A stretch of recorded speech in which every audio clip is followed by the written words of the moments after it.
श्री सद्गुरु साईनाथाय नमः। अथ श्री साई ज्ञानेश्वरी तृतीय अध्याय।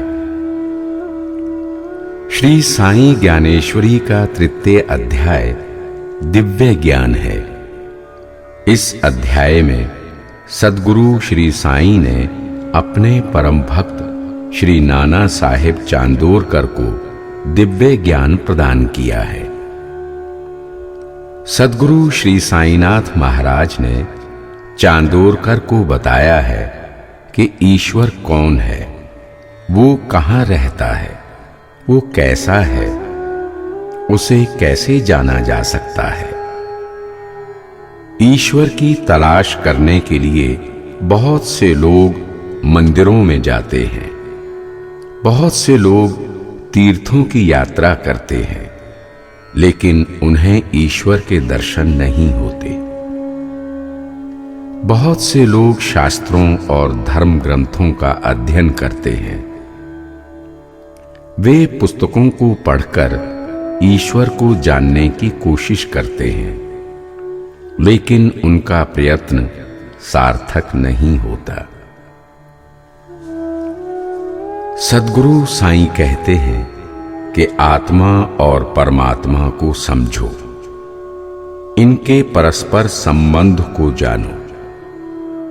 आत्मा में ही परमात्मा बैठे हुए हैं, आत्मा में ही ईश्वर के दर्शन करो। साईं आत्मा और परमात्मा का दिव्य ज्ञान प्रदान करते हैं। बाबा ने नाना साहेब चांदोरकर को जो दिव्य ज्ञान प्रदान किया है, आइए उसे जानने के लिए हम श्री साई ज्ञानेश्वरी के तृतीय अध्याय दिव्य ज्ञान का पारायण करते हैं।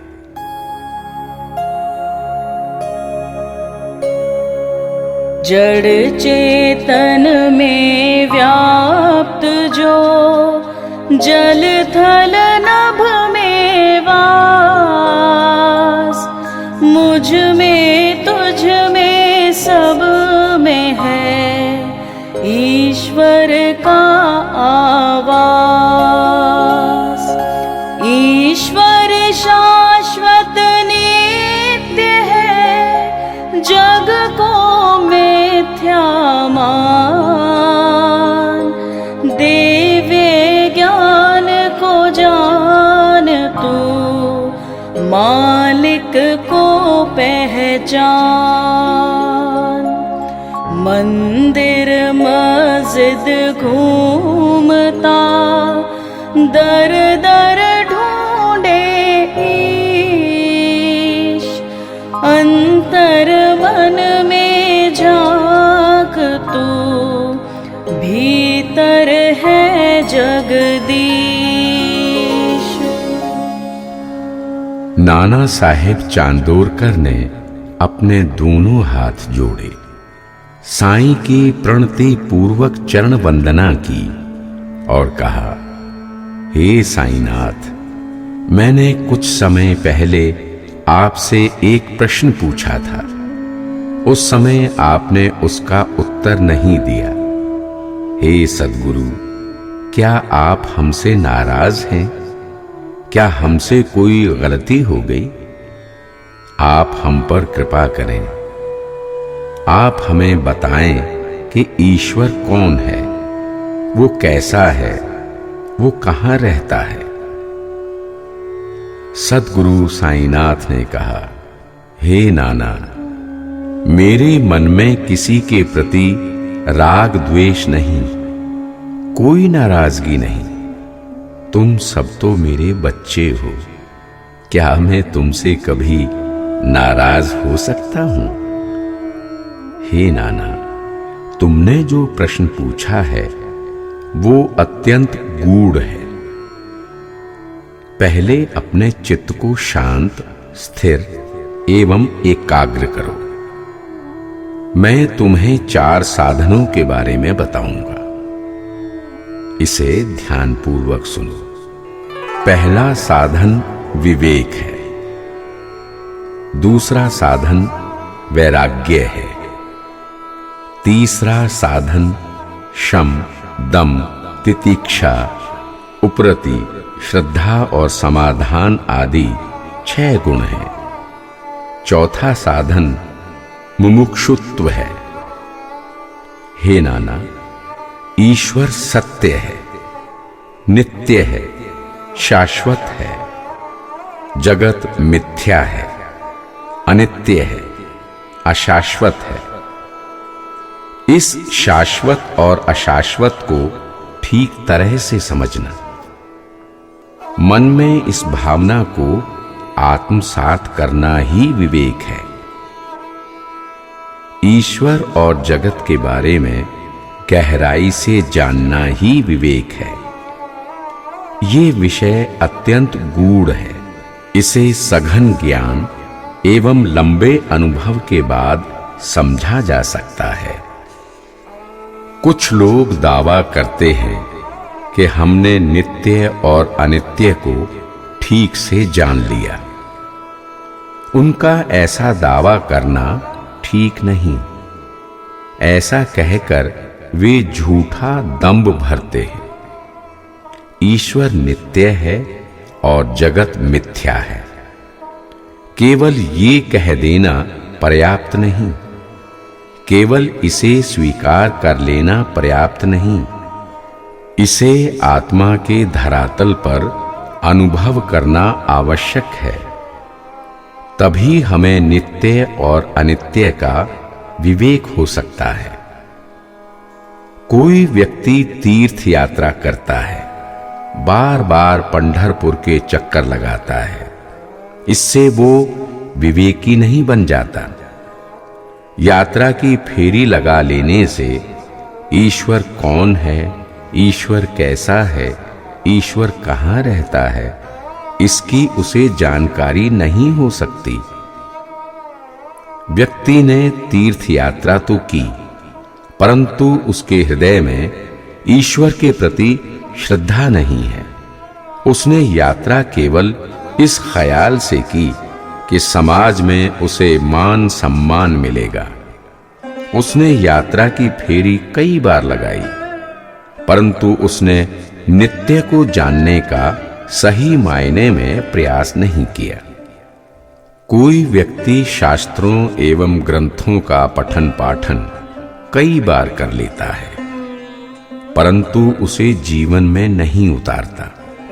वो अपने अंतर को शुद्ध नहीं करता। फिर भी वो जनता को नित्य अनित्य का उपदेश देता है। उसे ज्ञान रूपी सरोवर का मेंढक समझना चाहिए। ऐसा व्यक्ति अपने अज्ञान का झूठा घमंड करता है और मेंढक की तरह उछलता कूदता रहता है। वो समझता है कि मैं ज्ञान की सुरभि फैला रहा हूं, परंतु सच्चाई तो ये है कि वो कीचड़ के सरोवर में फुदक रहा है और अपने पैरों से चारों ओर कीचड़ उछाल रहा है। जो दूसरों की निंदा करता है और अपनी बड़ाई करता है, वो कभी भी ज्ञान प्राप्त नहीं कर सकता। वो कभी विवेकी नहीं बन सकता।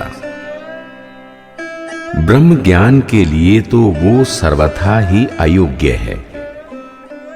हे नाना, जिस व्यक्ति को संसार की भौतिक वस्तुओं की लालसा ना हो, जिसे परलोक और स्वर्ग की अभिलाषा भी ना हो, वही वास्तव में वैरागी है। केवल उसे ही वैराग्य की प्रतिमूर्ति समझो। हे चांदोरकर, शम, दम, तितिक्षा, उपरति, श्रद्धा और समाधान, ये ज्ञानी मनुष्यों के 6 गुण हैं। इन्हें क्षमादिष्टकम के नाम से जाना जाता है। अब मैं तुम्हें इसके बारे में बताऊंगा। विषय वासनाओं का ज्वार उठने पर मनोनियंत्रण करना या मन पर निग्रह करना क्षम है। विषय वासनाओं के उठने पर जब काम भोग के लिए मन भटकता रहे, तो ऐसे में मन को नियंत्रित करना दम है। हर व्यक्ति प्रारब्ध के अनुसार दुख पाता है। दुख के समय आवेश, आक्रोश एवं क्रोध में ना आकर उसे सहज भाव से सहन करना तितिक्षा है। पत्नी, पुत्र, धन, दौलत, रिश्ते नाते आदि के मोह जाल में ना फंसना, इस माया जाल को मिथ्या समझना उपरति है। ईश्वर के प्रति मन में दृढ़ विश्वास पैदा होना, अटूट आस्था पैदा होना श्रद्धा है। अब समाधान के विषय में सुनो। जो व्यक्ति सुख दुख में एक समान रहे, जिसका मन अस्थिर होकर ना अकुलाए, जिसका चित्त हर स्थिति में पर्वत के समान अडोल एवं दृढ़ रहे, उसे समाधान की स्थिति मानो। जिसके मन में मोक्ष प्राप्ति की प्रबल इच्छा हो, इसके अलावा शेष सभी इच्छाएं जिसके लिए महत्वहीन हों, जो आत्मज्ञान के मार्ग पर सतत अग्रसर हो, जो मोक्ष की खोज में संलग्न हो, उसे मुमुक्षु मानो। हे चांदोरकर, बैकुंठ मोक्ष नहीं है, दोनों अलग अलग हैं। बैकुंठ से अधिक महत्वपूर्ण मोक्ष है। बैकुंठ पहुंचने से अधिक कठिन है मोक्ष की प्राप्ति। मोक्ष ईश्वर का परम धाम है, बैकुंठ स्वर्ग है। मोक्ष यदि कैलाश पर्वत पर है, तो बैकुंठ कैलाश पर्वत की सिर्फ एक छोटी सी गली है। इस संसार की जो आदि शक्ति है, वो नित्य है, अविनाशी है।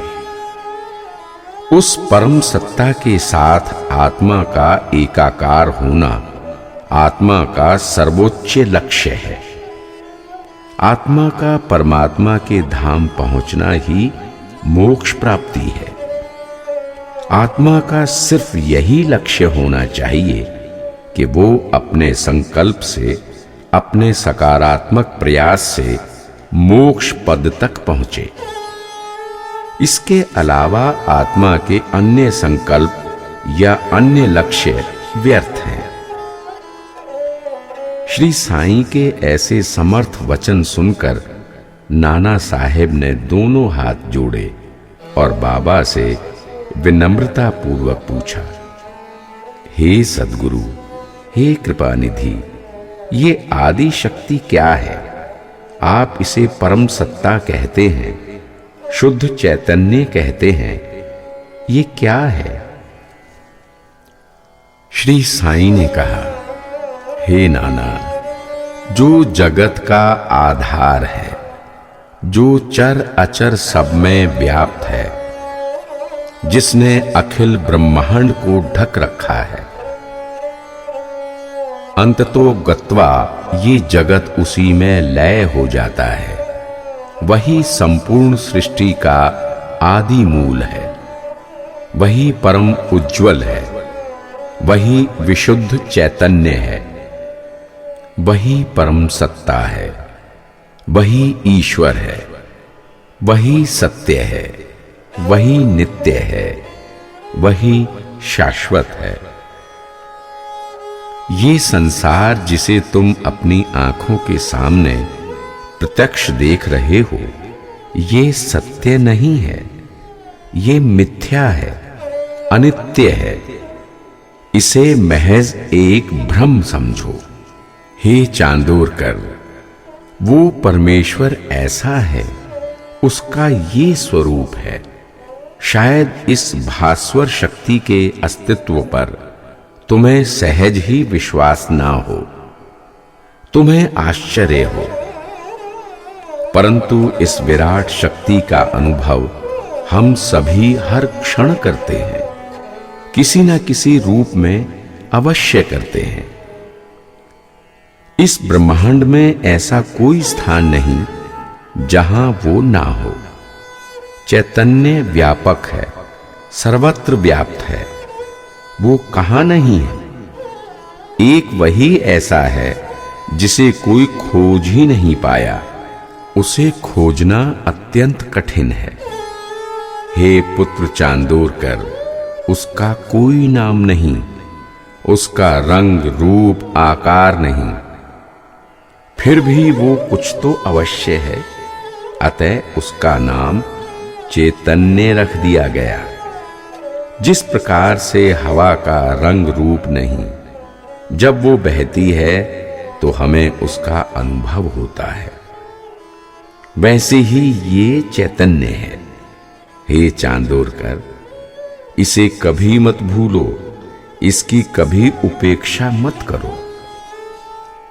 वो जो चैतन्य है वही परमेश्वर है, वही ब्रह्म है, वही उपासना करने योग्य है। इस संसार में जो व्यक्ति उसकी उपासना करता है उसे ब्रह्मवेता कहते हैं। वो जो चैतन्य है वो असीम है, वो इतना विस्तृत है कि उसके भीतर करोड़ों वृक्ष, करोड़ों मनुष्य, करोड़ों जीव जंतु, यहां तक कि ये सारा संसार ही समाया हुआ है। इस संसार में जो कुछ भी तुम देख रहे हो, जो कुछ भी तुम अनुभव कर रहे हो, उन सब का मूल कारण वही है, उन सब का आदि स्रोत वही है। हे नाना, उस चैतन्य की मैं तुम्हारे सामने कितनी व्याख्या करूं। वो वर्णातीत है, वो अनिर्वचनीय है, वो चैतन्य सर्वव्यापक है, वो कलेश रहित है, वो पूर्णता निर्दोष एवं विशुद्ध है, वही सत्य रूप, ज्ञान रूप एवं आनंद रूप है, वही सच्चिदानंद है। हम सभी प्राणी उससे भिन्न, पृथक एवं जुदा नहीं है, उसी का सूक्ष्म अंश हम सभी में है। वही परम और व्यापक चैतन्य ईश्वर या ब्रह्म के नाम से जाना जाता है। नाना ने अपने दोनों हाथ जोड़कर सद्गुरु श्री साईनाथ महाराज से कहा, हे साईनाथ, आप बता रहे हैं कि ब्रह्म सर्वव्यापक है, वो दोष मुक्त एवं पूर्णता विशुद्ध है, वो आनंद स्वरूप है, वो सभी में है। ये सब मैं भली भांति नहीं समझ पा रहा हूं, आप मुझे ये सब अच्छी तरह से समझाएं और मेरी शंका को निरस्त करें। हे सद्गुरु, आप बताते हैं कि चैतन्य का अंश एवं गुण सभी प्राणियों में है। चैतन्य दोष मुक्त एवं निर्मल है, परंतु इस संसार के अधिकांश प्राणी रोग, शोक, कलेश, विकार, दोष आदि से भरे हुए हैं। फिर चैतन्य का गुण उनमें कहां है? हे सद्गुरु, जो जन्म से अंधा हो वो लावण्य को भला कैसे देख सकता है? संसारी प्राणी इस संसार की मिथ्या वस्तुओं को देखते देखते अंधे हो गए हैं। उन्हें ईश्वर का सत्य भला कैसे दिखाई दे सकता है? हे सद्गुरु, आप आत्मा को परमेश्वर का अंश कहते हैं, उनके एकत्व की बात कहते हैं, लेकिन मुझे तो संसारी प्राणियों में परमात्मा के गुण बिल्कुल ही दिखाई नहीं पड़ते। ऐसा लगता है कि संसारी प्राणियों में चैतन्य के गुण नष्ट हो गए हैं। चैतन्य का अंश ही आत्मा है, तो सारी आत्माएं एक जैसी होनी चाहिए, लेकिन यहां तो हर आत्मा मुझे अलग अलग जान पड़ती है। यहां मुझे सबके अलग अलग गुण ज्ञात हो रहे हैं। इस संसार में हर आत्मा का अलग अलग तरह का सुख दुख है। ये सुख दुख किसी का कम है, किसी का अधिक, ये सबका अपना अपना है। ये किसी का किसी दूसरे के साथ मेल नहीं खाता। एक ही चैतन्य का अंश यदि सभी आत्माएं हैं तो सभी आत्माओं का सुख दुख एक समान होना चाहिए, एक दूसरे से मेल खाना चाहिए, परंतु ऐसा नहीं है। हे सद्गुरु, आखिर ऐसा क्यों? इस संसार में हर आत्मा का शरीर भिन्न भिन्न है। हर प्राणी का निजी गुण भिन्न भिन्न है। यदि हर आत्मा एक ही चैतन्य का अंश है तो ये विभिन्नता क्यों? ये निराला और अनोखा खेल क्यों? नाना की बात सुनकर श्री साईं ने कहा, हे नाना, अपने चित्त को शांत करो, मेरे वचनों को ध्यान पूर्वक सुनो। मैं तुम्हारी शंकाओं को अभी खारिज किए देता हूं। पानी में ताम्र, श्वेत, काला, मिश्र, नीला, पीला, मजेंडा, हरा, बैंगनी आदि अलग अलग रंग मिलाएं, उन्हें अलग अलग पात्रों में रखें तो हर पात्र में अलग अलग रंग दिखेगा, परंतु सभी में जो जल तत्व है वो तो एक ही रहेगा। ताम्र रंग के मिलने से पानी ताम्र रंग का दिखता है, पीले रंग के मिलने से पानी पीले रंग का दिखता है। भिन्न भिन्न रंग के पानी के मिश्रण से यदि रंग का पृथक्करण कर दें तो पानी का भिन्न भिन्न रंग नष्ट हो जाता है। पानी अपने मौलिक रूप में रह जाता है। ऐसा ही आत्मा के साथ हृदय के मिलने पर होता है। हृदय सुख दुख का ग्राहक है। हृदय तरह तरह के सुख दुख अपने अंदर समेटता है। अतः आत्मा के साथ हृदय के मिलने पर हम तरह तरह के सुख दुख का अनुभव करते हैं। हे नाना, हर व्यक्ति इस प्रकार से अपने अपने अलग अलग सुख दुख अनुभूत करता है। आत्मा सब में एक समान है। आत्मा आत्मा में परस्पर कोई भिन्नता नहीं है। वो सत्य, नित्य एवं विशुद्ध रूप में सब में है। हृदय आहत प्रतिहत होने वाला तत्व है, जो सुख दुख से सुखी एवं दुखी होता है और वैसा ही अनुभव करता है। आत्मा शरीर को धारण करती है।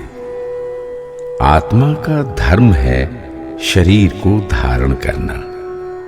अतः संसारी जीव जिन सुख दुखों को प्राप्त करते हैं उसका अनुभव वे हृदय के धरातल पर करते हैं। आत्मा तो विशुद्ध है, वो तो विशुद्ध चैतन्य का अंश है। अतः तुम आत्मा को विशुद्ध रूप में ही देखो, इसे पूर्णतया विशुद्ध ही समझो। हे नाना, अब मैं तुम्हें वास्तविकता समझाना चाहता हूं ताकि तुम असत्य को पहचान सको और मिथ्या से उपजी तमाम विषय वासनाओं, इच्छाओं और मनोविकारों को पूर्णतया समाप्त कर सको। चैतन्य की त्रिगुणात्मक शक्ति है, पारमार्थिक, व्यावहारिक और प्रतिभासिक। ये ठीक वैसे ही हैं जैसे एक ही शरीर की तीन अवस्थाएं, वृद्धावस्था, तरुणावस्था और बाल अवस्था। हे पुत्र नारायण, इसे ठीक तरह से समझो। जिस आत्मा में चैतन्य का पारमार्थिक गुण है, ऐसी योग्यता वाली आत्मा की गणना साधु या संत के रूप में होती है। जो आत्मा शास्त्र पढ़ती है, सुनती है, उनका आवर्तन करती है, उसे त्याज्य और अत्याज्य का ज्ञान है, ऐसी योग्यता वाली आत्मा की गणना व्यावहारिक आत्मा के रूप में की जाती है। जो आत्मा मिथ्या को सत्य मानती है, जिस आत्मा के ज्ञान चक्षु बंद एवं अज्ञान चक्षु खुले हों, जो सत्य को नहीं देख सकती, केवल असत्य को ही निहार पाती है, ऐसी आत्मा को प्रतिभासिक आत्मा के रूप में जाना जाता है। हे नाना, प्रतिभासिक गुण वाली आत्माएं अज्ञानी होती हैं, व्यावहारिक गुण वाली आत्माएं सज्जन होती हैं, पारमार्थिक गुण से विभूषित आत्माएं साधु संत होती हैं। सभी में आत्मा एक ही है। अर्जित गुणों के कारण हम उन्हें अलग अलग रूपों में देखते हैं।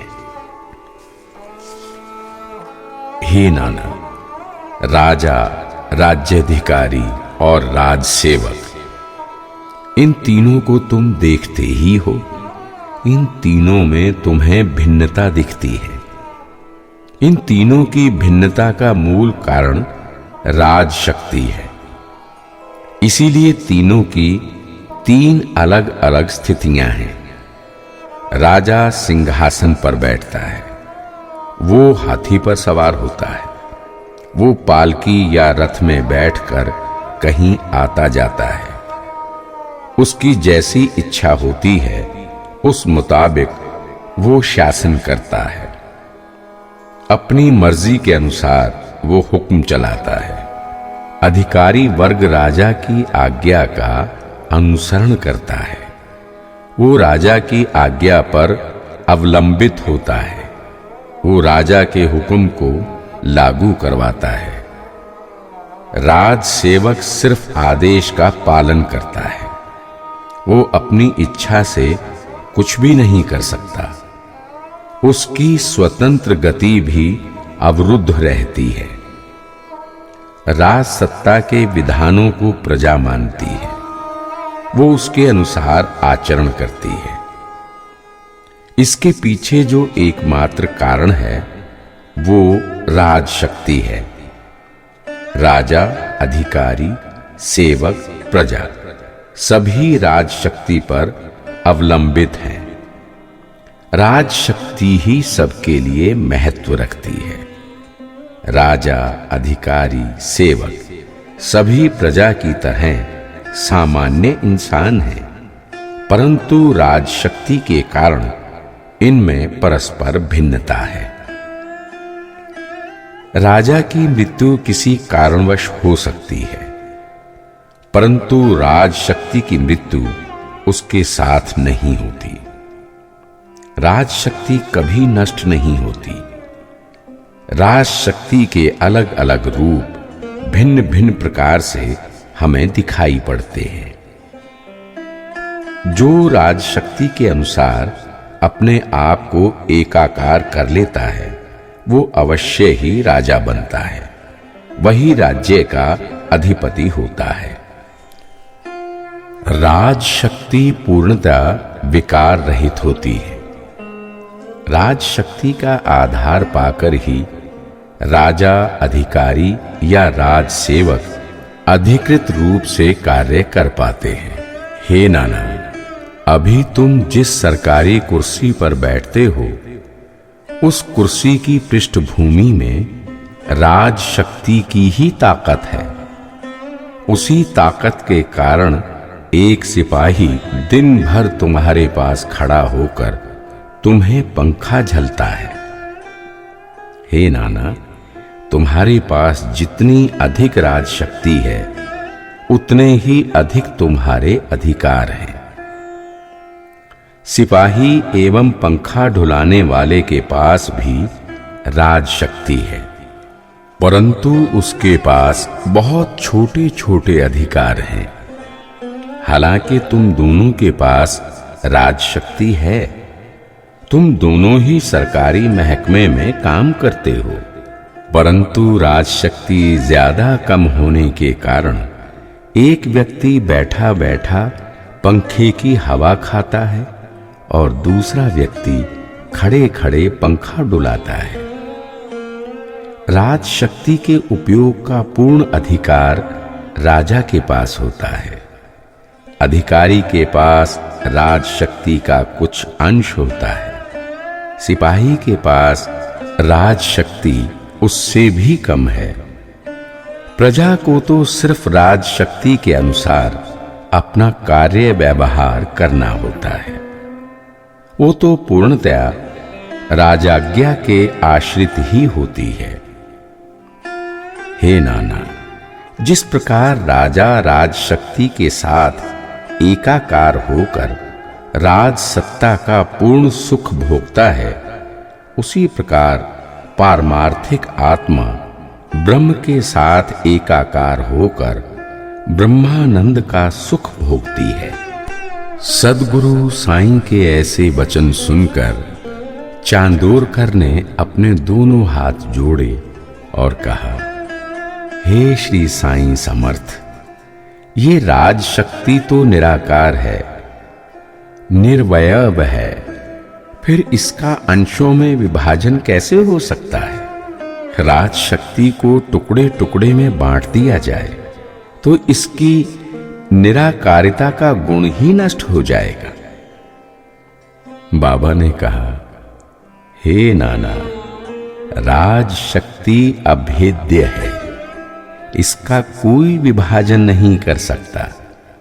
इसको आंशिक रूप में ग्रहण करने का प्रमाण मिलता है। चैतन्य अनंत होता है, परंतु जिस व्यक्ति की जितनी ग्राहक क्षमता होती है वो उसका उतना ही अनुभव कर पाता है। राजशक्ति को अंशों में नहीं बांटा जा सकता। जिसकी ग्राहक क्षमता जितनी होती है वो उसके उतने ही अंश की अनुभूति कर पाता है। खुले मैदान में कोई घड़ा या बर्तन रखा हो या खुले मैदान में कोई बड़ा सा तंबू लगा हो, दोनों के ऊपर आसमान है, दोनों के ऊपर आकाश समान रूप से आच्छादित है। आसमान तंबू पर अधिक आच्छादित है, बर्तन पर कम आच्छादित है, ऐसी बात नहीं है। वो सभी पर समान रूप से छाया रहता है। जिसकी ग्रह शक्ति जितनी होती है वो आकाश को उतना ओढ़ लेता है। इसका मतलब ये नहीं कि सबके लिए आकाश के अलग अलग टुकड़े हो गए। हे नाना, आसमान के समान ही आत्मा का रूप होता है। ये अंश में विभक्त नहीं हो सकता। इस बात को अच्छी तरह जान लो। हाँ, ये जो संसार तुम्हें दिखाई देता है ये वास्तव में माया का खेल है। माया ने ब्रह्म की सहायता लेकर ही इस अखिल ब्रह्मांड की रचना की है। श्री साईं के वचन सुनकर चांदोरकर बोले, हे साईं समर्थ, हे सद्गुरु, ये माया कौन है? इसका निर्माण किसने किया? ये देखने में कैसी लगती है? हे साईनाथ महाराज, आपने कहा था कि इस संसार का आदि कारण ईश्वर है। ईश्वर जग में व्याप्त है। ईश्वर से ये संसार भिन्न नहीं, किंतु आप माया को बीच में ला रहे हैं। आखिर में ये माया कहां से आ गई? बाबा ने चांदोरकर से कहा, हे नाना, अब तुम ध्यान पूर्वक सुनो कि इस माया की उत्पत्ति कैसे हुई। ईश्वर की ही एक शक्ति माया है। माया मिथ्या है, भ्रम है। ये चैतन्य को भी ढक लेती है और लोगों में ये भ्रम पैदा कर देती है कि माया ही चैतन्य है। माया चैतन्य के साथ इस प्रकार से संबद्ध हो जाती है जिस प्रकार से गुड़ और मिठास। गुड़ और मिठास को अलग अलग करना संभव नहीं, वैसे ही चैतन्य के साथ जुड़ी माया को चैतन्य से अलग करना संभव नहीं। सूर्य और सूर्य का प्रभापुंज परस्पर जुड़ा हुआ है, उसे अलग अलग नहीं किया जा सकता। ऐसे ही ब्रह्म और माया परस्पर जुड़े हुए हैं। ब्रह्म से माया को अलग करके नहीं देखा जा सकता। सूर्य को ही सूर्य का प्रभापुंज मानो।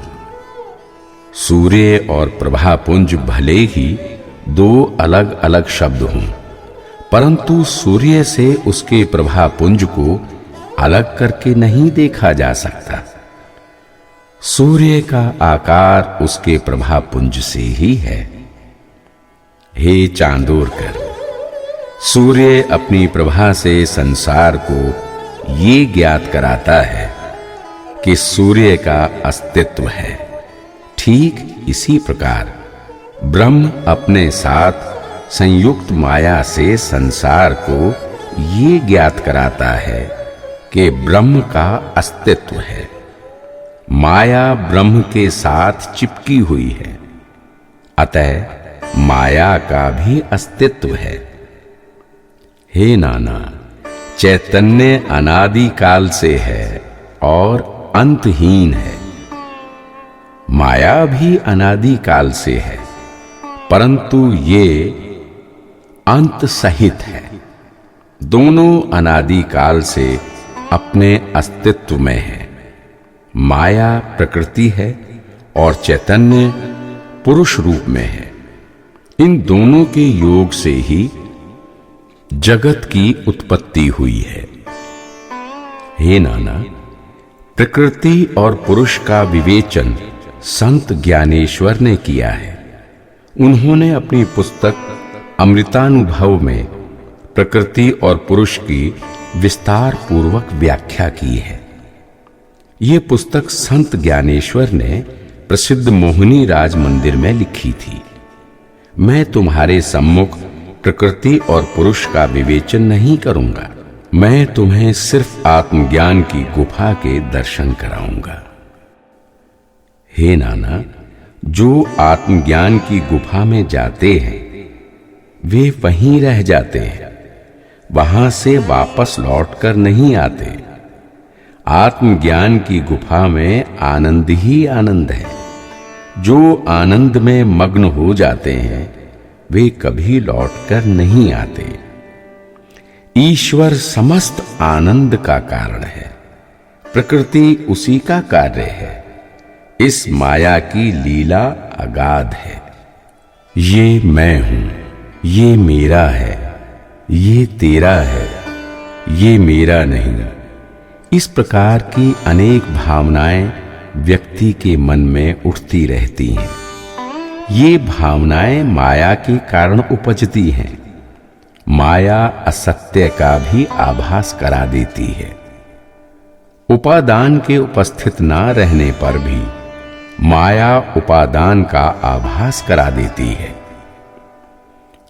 माया व्यक्ति को अपने जाल में जकड़कर पूर्णतया बेध देती है, अंधा बना देती है। फिर व्यक्ति को वास्तविकता का ज्ञान भी नहीं रहता, वो सत्य को भी नहीं पहचान पाता। माया के दो गुण हैं, जिनमें से पहला गुण ज्ञान के सत्य को ढक देने वाला है। संसार की हर वस्तु को माया ढक लेती है। माया का दूसरा गुण भ्रमित करने वाला है। जो वस्तु हमारे सामने नहीं है, माया उसका भी भ्रम उत्पन्न कर देती है। इस माया के कारण ही व्यक्ति भ्रमित हो जाता है। एक मजदूर रात में स्वप्न देखता है। सपने में वो अपने आप को राजा के रूप में देखता है। यहां वास्तविकता ये है कि वो एक मजदूर है। इस वास्तविकता को ढक देना माया का काम है। वास्तविकता ये है कि वो राजा नहीं है। माया भ्रम का आवरण सर्जित कर उसे राजा होने की अनुभूति करा देती है। माया तो ब्रह्म को भी इसी प्रकार से ढक लेती है और जगत के सामने कोई और ही स्वरूप प्रस्तुत कर देती है। ये संसार सत्य नहीं है, केवल एक ईश्वर ही सत्य है। माया के कारण जगत तुम्हें ऐसा दिखाई पड़ रहा है। वास्तविक जगत तो कुछ और ही है। इस जगत के साथ संसार के सारे विषय भ्रम हैं, असत्य हैं। ये लोगों की आंखों को सत्य जान पड़ते हैं, परंतु ये पूर्णतः असत्य हैं और उनके लिए हितकर नहीं है। हे चांदोरकर, ज्ञान अर्जित करो और ज्ञान के प्रकाश से माया के आवरण को दूर करो। तुम्हें शुद्ध चैतन्य के दर्शन होंगे। गंदले पानी से जब गंदगी को दूर हटाते हैं तो साफ पानी नजर आने लगता है। ठीक इसी प्रकार माया के गंदलेपन को जब दूर हटाते हैं तो शुद्ध चैतन्य नजर आने लगता है। यही शुद्ध चैतन्य परमेश्वर है। यही परमेश्वर सत्य है। यही उपासना करने के योग्य है। हे चांदोरकर, मेरी बात पर ध्यान दो। जो शुद्ध चैतन्य हो उसकी उपासना करो। हे नाना, हमारी आत्मा उस शुद्ध चैतन्य का अंश है।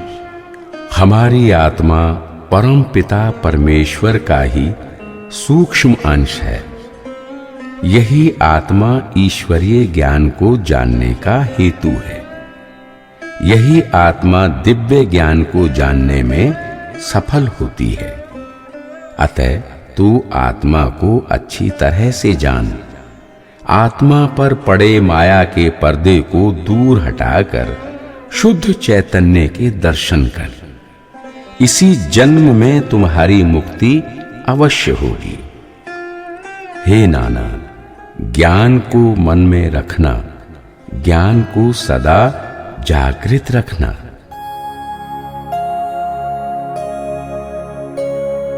ईश्वर ने माया रची, मोहक इसका जाल। माया से ना बच सके सुर नर मुनि गोपाल।